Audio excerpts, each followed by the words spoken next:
Hello YouTube, Steve here. In this video, I'm gonna show how I built this audio DSP. DSP stands for Digital Signal Processor. These are mainly used for hi-fi audio to enhance the audio performance. More on that in other dedicated video. In this video, we are mainly going to focus on building. This DSP is powered by 5V using USB-C cable. You can see the power consumption, it's only 0.6 watts. It's ideal for portable battery powered speaker. You have one 3.5 mm audio socket for source audio input and two 3.5 mm audio socket for audio output.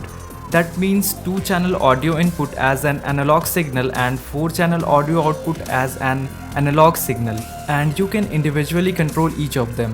If you are from India and want to buy these DSPs or my other products, you can contact me via Instagram. The link will be in the description down below. Let's build this.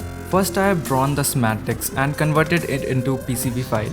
And then I have used JLC PCB assembly service to make it very easy. You just need to upload the Gerber file and select the quantities. The more you order, the less price you have to pay. And then choose SMT assembly service and then upload the BOM and pick and place file and just order it. After 10 days, I have received my PCBs. The PCB and assembly service is really impressive. You can see the quality. You just need to solder the few through-hole components and it's done.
The board has been completed. Let's program this board. For programming, I am using this Wondom ICP3 I2C programmer and software is Sigma Stereo.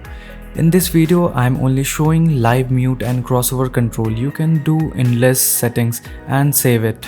You just need to follow the steps.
That's all for today's guys. Hope you like this video. Please like, comment and subscribe and stay tuned for next video.